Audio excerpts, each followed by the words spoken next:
आहे। सर काय सांगाल, आज तुम्ही जाहीरनामा डिक्लेअर केलेला आहे, त्याच्यामध्ये 90% कामं ऑलरेडी झालेली आहेत तुम्ही सांगितलं, काय सांगाल? राज्याचे मुख्यमंत्री म्हणून एकनाथ शिंदे साहेब जेव्हा मीरा भाईंदर शहरामध्ये यायचे तेव्हा मला सातत्यानं सांगायचे मीरा भाईंदर शहर असं बकाल का आहे, असं अस्वच्छ दिसतंय। मी त्यांना सांगितलं, साहेब तुम्ही मुख्यमंत्री झालात, मीरा भाईंदर शहरासाठी जर निधी उपलब्ध करून दिला तर निश्चितपणे मी सुंदर करेन। आणि त्यासाठी त्यांनी जवळजवळ 2700 कोटी रुपयाचा निधी दिला। 1800 कोटी रुपयाच्या निधीच्या माध्यमातून विविध विकास प्रकल्प राबवले, 900 कोटी रुपयाच्या माध्यमातून सिमेंट कॉन्क्रीटचे रस्ते केले। जी वचननामा जो आहे तो वचननामा लोक पुढे काय करणार ह्यासाठी प्रदर्शित करत असतात, परंतु मी केलेल्या कामाची पावती लोकांना मागतोय की भारतीय जनता पक्षाची आणि प्रामुख्यानं नरेंद्र मेहताची सत्ता, स्वतः तो महापौर या महापालिकेवर होता, त्याची वहिनी महापौर होती, त्यांच्या कार्यालयामध्ये पूर्ण भ्रष्टाचार बोकाळला होता। शहराचं वातावरण अतिशय घाण झालं होतं। लोकांना दमदाटी, दादागिरी, गुंडगिरी व्हायची। काही विकासक हे काम सोडून पळालेले आहेत, अनेक लोकांच्या जमिनी हडपलेल्या आहेत। हे सगळे प्रकार त्यांच्या कार्यकाळामध्ये झाले, परंतु गेल्या 3.5 वर्षामध्ये प्रशासक असताना जी काही विकास कामं मी केली आहे, बाळासाहेब ठाकरे कलादार, लता मंगेशकर नाट्यगृह आहे, त्याचबरोबर गिल्बर्ट मेंडोसा ट्रॅफिक पार्क आहे, गिल्बर्ट मेंडोसांच्या नावानं आपण परत ह्या ठिकाणी 400 बेडचं हॉस्पिटल करतो, इंदिराबाई सरनाईक हॉस्पिटल झालं, अनेक कॉन्क्रीटचे रस्ते झाले, अनेक विकास कामं जी आहे मीरा भाईंदर शहरामध्ये ह्या 3.5 वर्षामध्ये झालेले आहे। काही पूर्ण झालेले आहे, लोकार्पण झालेले आहे, काही लोकार्पणाच्या प्रतीक्षेमध्ये आहेत। मेट्रोचं काम यांनी थांबवलं होतं, स्वतःच्या जमिनीतनं जातो म्हणून आणि त्याचा मोबदला द्यावा म्हणून। काही नाही, चुकीचं सगळं होतं। मुख्यमंत्र्यांना मध्यस्थी करून शेवटी ते काम चालू करावं लागलं, त्यामुळे मेट्रोचा प्रकल्प 1 वर्ष पुढे गेला।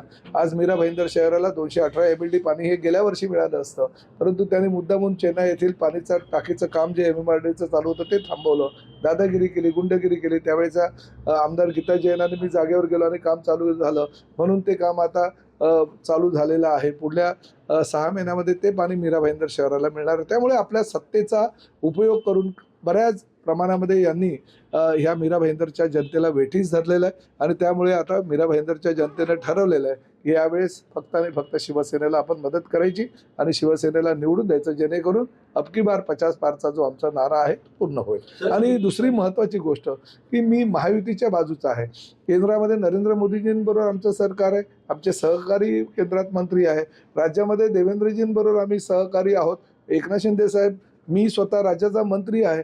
त्यामुळे ही लढाई जी आहे मीरा भाईंदरची, ही भारतीय जनता पक्ष आणि शिवसेना अशी लढाईच नाही आहे, ही लढाई आहे भ्रष्टाचाराच्या विरोधात, घमंडी माणसाच्या विरोधात। आणि तो कोण तर नरेंद्र मेहताच्या विरोधामध्ये प्रताप सरनाईक आता रस्त्यावर उतरलेले आहे मीरा भाईंदर शहरातील जनतेसाठी। सर विकास सोर्स असा सुद्धा उल्लेख झाला तुमचा? हो, अनेक माझे विकास प्रकल्प आहे, निधी दिला शासनाचा, माझा आमदार निधी, एकनाथ शिंदे साहेबांच्या माध्यमातून नगर विकासकडनं मी निधी आणला आणि शेवटी ते विकासाचं श्रेय जर स्वतः घेत असतील त्यावेळेस तर ते आमदार पण नव्हते, पण बाळासाहेब ठाकरे कलादालन मी बनवलं, स्विमिंग पूल मी केले, हे ते अशा प्रकारचे म्हणजे ते सत्तेमध्ये असताना काही करू शकले नाही। 3.5 वर्षामध्ये प्रताप सरनाईकनी जी विकास कामं केली ते मात्र स्वतःच्या वचननाम्यामध्ये दाखवतात। त्यामुळे लोक काही आता एवढी भोळी राहिलेली नाही। 2019ला जसं लोकांनी त्यांना घरी बसवलं, त्यामुळे आता लोक कंटाळलेली आहे ह्यांच्या जाचाला, ह्यांच्या घमंडीपणाला।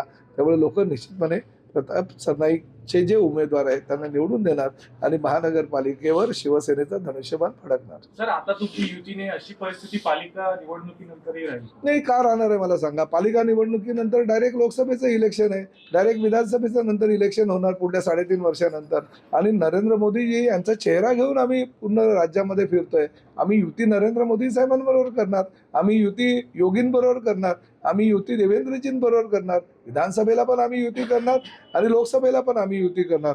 मीरा भाईंदरमध्ये सुद्धा युती व्हावी ही माझी इच्छा होती। याचं कारण असं आहे की राज्यामध्ये बऱ्याच ठिकाणी युती झाली। माझा मतदारसंघ अर्धा हा मीरा भाईंदरला आहे आणि अर्धा ठाण्याला आहे। त्या ठिकाणी ठाण्यामध्ये आम्ही युती केली। माझ्या मतदारसंघातल्या 4 जागा ज्या शिवसेनेच्या धनुष्यबाणावर निवडून आलेल्या होत्या, त्या 4 जागा आम्ही भारतीय जनता पक्षाला दिल्या आणि इथे काय आम्ही 50% जागा कुठे मागत होतो? आम्ही तेच सांगितलं की ठाण्याच्या धर्तीवर इकडे युती करावी, परंतु त्यांना सत्तेचा मोह एवढा, घमेंड एवढी त्यांना की त्यांना असं वाटतं की त्यांच्या स्वतःच्या चेहऱ्याच्या जीवावर भारतीय जनता पक्ष म्हणजे त्यांचा स्वतःची मालकी असलेला पक्ष आहे। भारतीय जनता पक्ष म्हणजे मीरा भाईंदरचा 7-11चा एक पार्ट आहे। अशा पद्धतीनं त्यांचं जे काम मीरा भाईंदरमध्ये चालू आहे आणि भारतीय जनता पक्षाला त्यांनी जे वेठीस धरलेलं आहे, त्यांनी खिशात ठेवलेलं आहे, त्याला लोक कंटाळलेली आहे. आणि आमचा प्रचार शिवसेने करतातच आहे, पण भारतीय जनता पक्षाचे कार्यकर्ते आमचा प्रचार करतायत, कारण या घमंडी वृत्तीला लोक कंटाळलेले आहेत. तुमचा संकल्प हो, मीरा भाईंदर शहर हे वायफाय सिटी करण्याचा माझा प्रयत्न आहे. त्याचबरोबर मीरा भाईंदर शहरामध्ये शासकीय मालकीच्या उत्तन येथील कारशेड जे आम्ही कॅन्सल केलं, तेथील ती जमीन किंवा बाजूची जमीन 100 एकर जमिनीवर विद्यापीठ उभारण्याचा आमचा प्रयत्न आहे आणि तशी वचननामामध्ये मी माहिती दिलेली आहे. त्याचबरोबर येथील जे स्टील उद्योग आहे तो सुरतच्या धर्तीवर कापड उद्योग जसं सुरतला मोठं केलेलं आहे, तशाच पद्धतीचं मीरा भाईंदरचं स्टील उद्योग हे मोठं करून नवीन रोजगार निर्मिती करण्याचा माझा प्रयत्न आहे. आणि त्याचबरोबर महिलांसाठी उमेद मॉलची निर्मिती मी करणार आहे, जेणेकरून महिलांना पण अतिशय चांगल्या प्रकारचं सुसज्ज असं मॉल मिळेल आणि स्वतः निर्माण केलेल्या जी त्यांच्या वस्तू आहेत त्यांना एक चांगली जागा व्यासपीठ उपलब्ध होईल. सर, तुम्हाला मेहता भाईजान असा उल्लेख केलेला.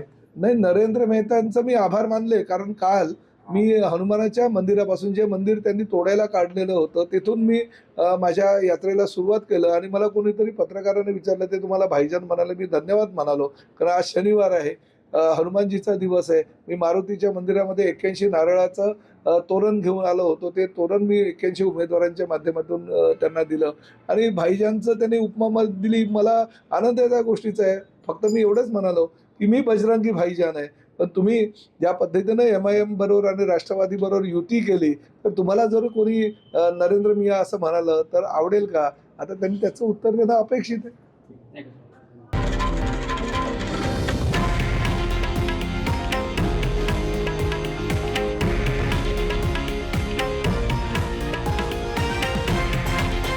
हे आहे देशातील नंबर 1 न्यूज नेटवर्क आणि आपण पाहत आहात TV9 मराठी, एकमेव.